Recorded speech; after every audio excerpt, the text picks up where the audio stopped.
Salut tout le monde! Alors aujourd'hui je vais faire la suite de la vidéo sur Avatar le dernier maître de l'air. Comme promis, je vais vous parler de la légende de Korra. Mais avant toute chose, je voudrais vous présenter quelqu'un qui va faire partie du décor de cette chaîne. Sean! Voilà, c'est mon nouveau doudou. C'est normal, j'aime beaucoup les doudous. Regardez, trop mignon. Et en fait il reste sur le canapé, donc je me suis dit que ce serait pas mal de l'incorporer au décor, donc je vais le mettre juste derrière. Yay! Voilà. Faudra pas être étonné. On a un 2019 et un Sean. C'est normal. Aussi, je porte le même haut que pour Avatar le dernier maître de l'air parce que j'ai pas non plus de tenue, enfin en tout cas t-shirt, pull, ce que vous voulez de la légende de Korra. Et donc je porte le même sweat, qui est toujours Elsa de la Reine des Neiges. Et je porte Elsa parce que elle contrôle la neige, donc c'est de l'eau, donc voilà. Dans un certain sens, elle est une maître de l'eau, juste une des sortes de l'eau, mais ça passe. Bref, pour revenir au sujet de discussion, la légende de Korra, comme je disais donc dans ma vidéo sur Avatar, c'est la suite directe des aventures d'Aang et son petit groupe, et donc aujourd'hui je vais vous en parler. Pareil, c'est toujours un dessin animé américain fait par les deux mêmes créateurs, Michael Dante DiMartino et Brian Konietzko. Elle a été diffusée de 2012 à 2014, donc comme je disais, 4 ans après la fin de la dernière saison d'Avatar. Au début c'était censé être une mini-série de 12 épisodes, mais devant le succès fou qu'a eu ces 12 épisodes, ils ont décidé de faire une vraie série, un vrai dessin animé au même titre que Avatar l'a été. Ici, on a plus de saisons, mais moins d'épisodes. On a 4 saisons, mais que 52 épisodes.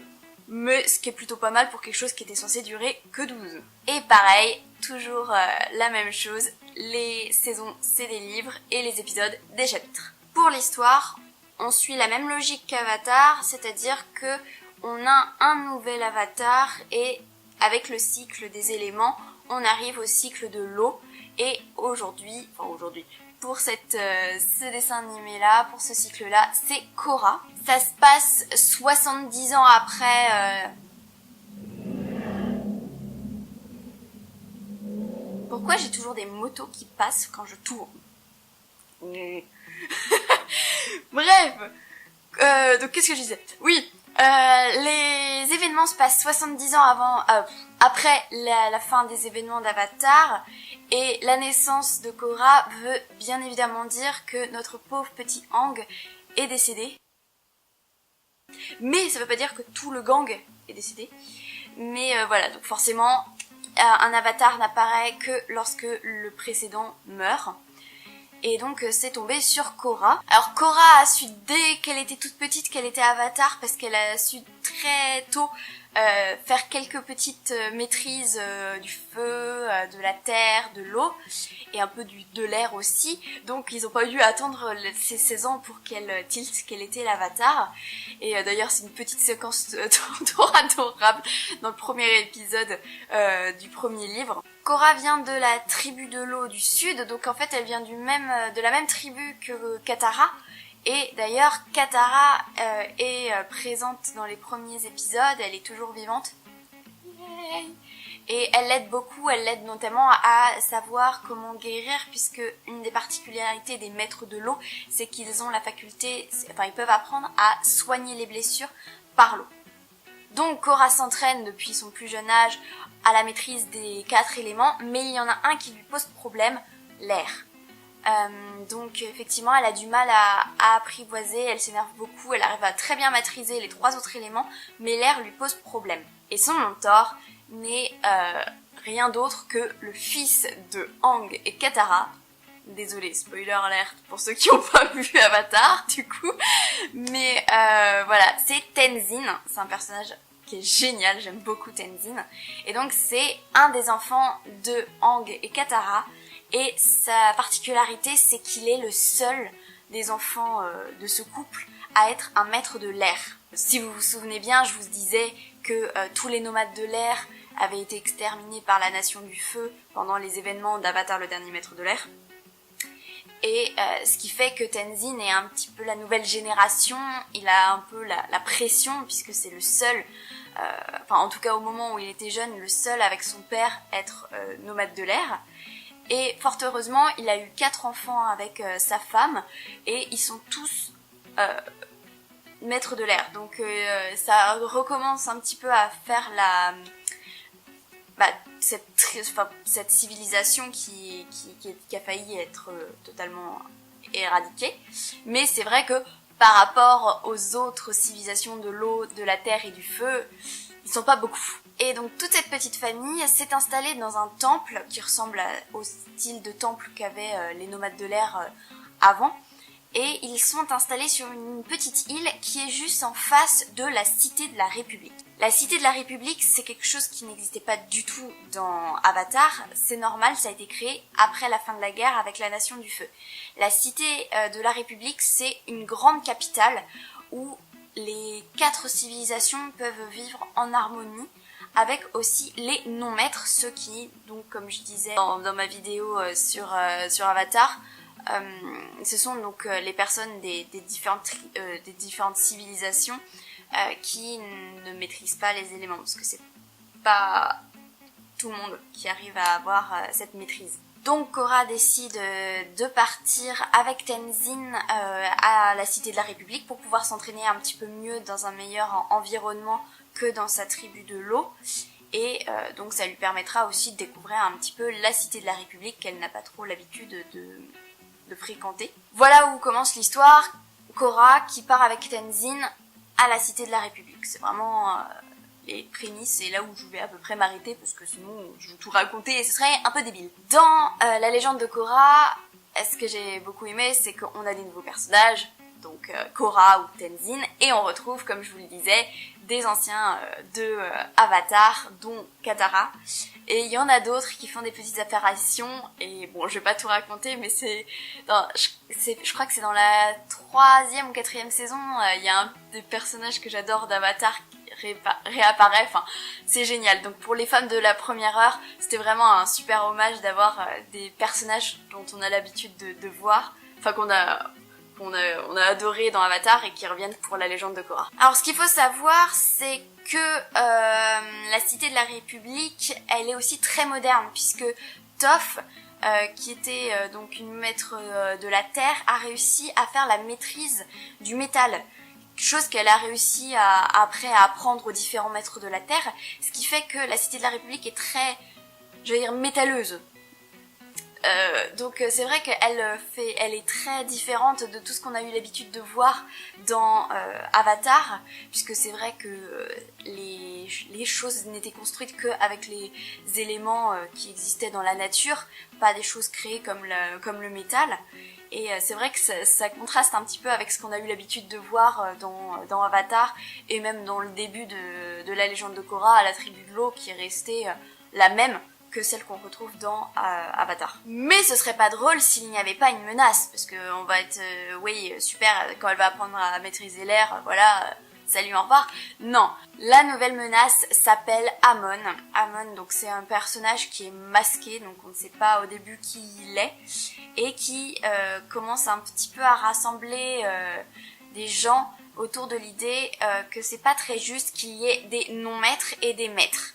Ça va être là, ça va pas être entre les différentes civilisations de l'élément, puisque là, les 4 sont vraiment en harmonie, mais on sent qu'il y a des disparités entre maître et non-maître. Et Amon va essayer de créer un groupe qui va permettre, qui veut faire une révolution.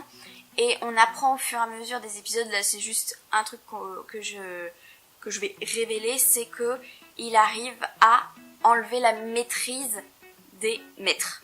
Donc je vous dis pas le bazar. Si vous avez passé toute votre vie à être capable de maîtriser un élément et que vous êtes plus capable de le faire, c'est un peu bizarre. Et ils se font appeler les égalitaristes. Alors ce que j'ai beaucoup aimé avec la légende de Korra, c'est quand même qu'on a retrouvé le même esprit qu'Avatar. C'est normal, c'est les mêmes créateurs. Alors il y en a beaucoup qui ont un petit peu aussi dit que ce qui manquait c'était l'humour. C'est vrai qu'il y a quand même plus d'humour dans Avatar que dans la légende de Korra, mais j'ai trouvé aussi à la différence que c'était beaucoup plus sérieux. La légende de Korra, je l'ai trouvée beaucoup plus sérieuse que Avatar. Je pense que c'est dû au fait que ils ont voulu faire grandir les personnages par rapport à l'audience, parce que c'est vrai que la plupart ça a été des enfants / adolescents quand ils ont commencé à regarder Avatar et sont plus maintenant des adultes à regarder la légende de Korra, ce qui n'empêche pas qu'il y va avoir des enfants à regarder les deux. Mais il y a cette notion-là aussi, je pense, des créateurs qui ont voulu faire un peu quelque chose de plus mature parce que ils savaient, je pense, que c'était les fans de la première heure qui ont grandi, qui vont regarder aussi, et donc pas avoir quelque chose de moins enfantin, même si Avatar ne l'est pas non plus totalement. Mais on sent que c'est quand même plus mature au niveau des sujets. Voilà. Mais ça n'empêche que ça a été un peu reproché que le fait qu'il y ait moins d'humour un peu cinglant qui faisait tout d'Avatar. Mais voilà, pour moi ça reste quand même une très bonne suite. C'est vrai que je préfère quand même l'histoire d'Aang à l'histoire de Korra. Vraiment juste au niveau des personnages, je préfère l'évolution d'Aang que l'évolution de Korra. Après voilà, mais ça n'empêche que Korra, j'aime beaucoup le personnage, y a pas de souci, mais voilà, au niveau de comparaison, c'est vrai que la suite c'est toujours compliqué de faire mieux que le premier, mais voilà, je trouve que c'est une très bonne suite, mais c'est vrai que j'ai toujours une petite place pour Avatar par rapport à la légende de Korra. Mais c'était vraiment génial surtout pour ceux qui ont regardé ça quand ils étaient vraiment plus petits et quand ils ont vraiment regardé ça au même moment que ça sortait aux États-Unis. Je pense que c'était assez nostalgique de retrouver un peu les personnages, les anciens personnages, et aussi de retrouver l'atmosphère et l'ambiance d'Avatar. Par contre, ce que j'ai beaucoup aimé dans la légende de Korra, c'est qu'ils sont allés beaucoup plus loin, puisque si vous vous souvenez, pour Avatar, c'était les 3 livres, c'était les 3 éléments que Aang n'arrivait pas à contrôler, enfin à maîtriser, et à la fin de chaque livre, il y arrive. Là, comme je le disais, Korra arrive à maîtriser depuis le début 3 sur 4, donc logiquement le premier livre c'était l'air, mais ils allaient pas s'amuser à faire l'eau, la terre et le feu, alors qu'elle y arrive très bien, ce serait totalement débile. Donc ils sont allés beaucoup plus loin, et c'est ça que j'ai beaucoup aimé. Je crois que c'était touché un petit peu dans Avatar, mais pas beaucoup, c'était le monde des esprits. Alors que là, ils y sont allés à fond. Et j'ai adoré vraiment cet arc d'histoire, c'était vraiment voir aussi l'équilibre entre le monde des esprits et le monde réel, on va dire, de Korra et d'Avatar.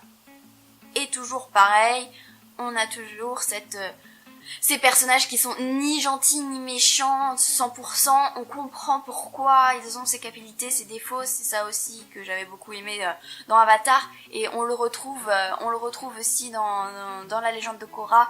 On explique pourquoi les personnages réagissent de telle manière, pourquoi ils ont ces idées. Il y a vraiment un développement des personnages que j'aime beaucoup, ils sont pas juste méchants pour être méchants.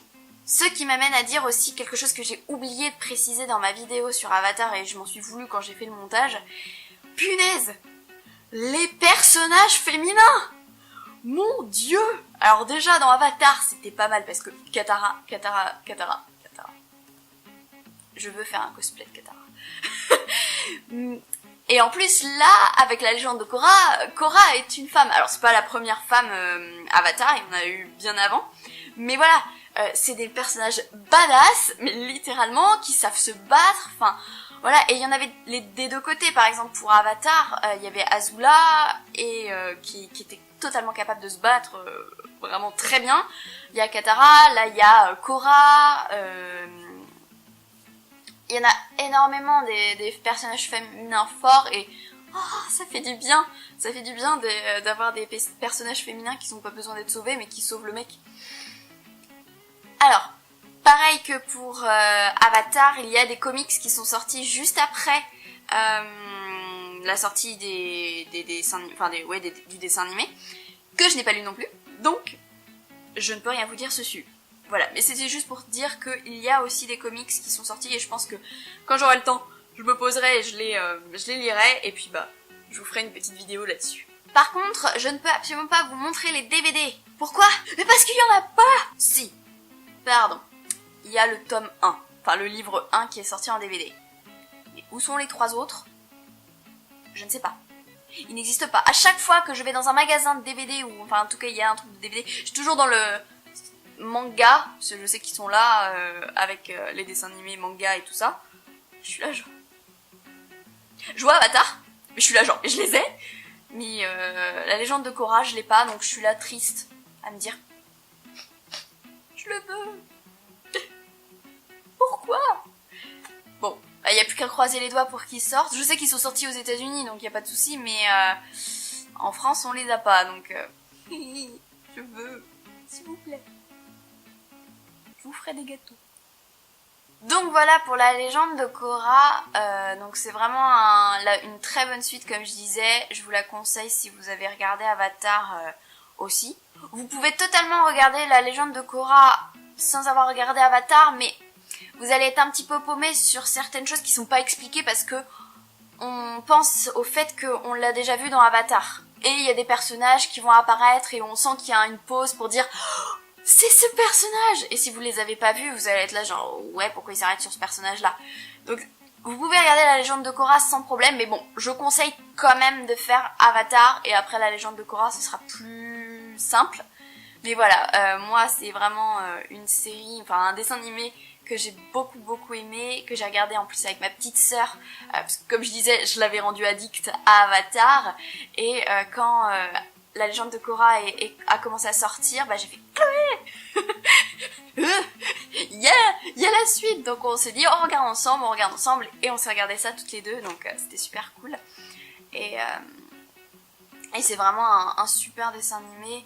Aussi, au niveau de l'animation, rien à redire, hein. C'est tout ce que j'ai dit sur Avatar peut être mis pour la légende de Korra. Donc voilà pour cette vidéo, j'espère qu'elle vous a plu. Si vous avez vu la légende de Korra et Avatar, n'hésitez pas à me dire ça dans les commentaires. Si vous ne voulez pas rater mes prochaines vidéos, n'hésitez pas non plus à vous abonner. C'est gratuit. Je vous ferai des cookies. Et puis bah moi je vous dis à la prochaine. Salut!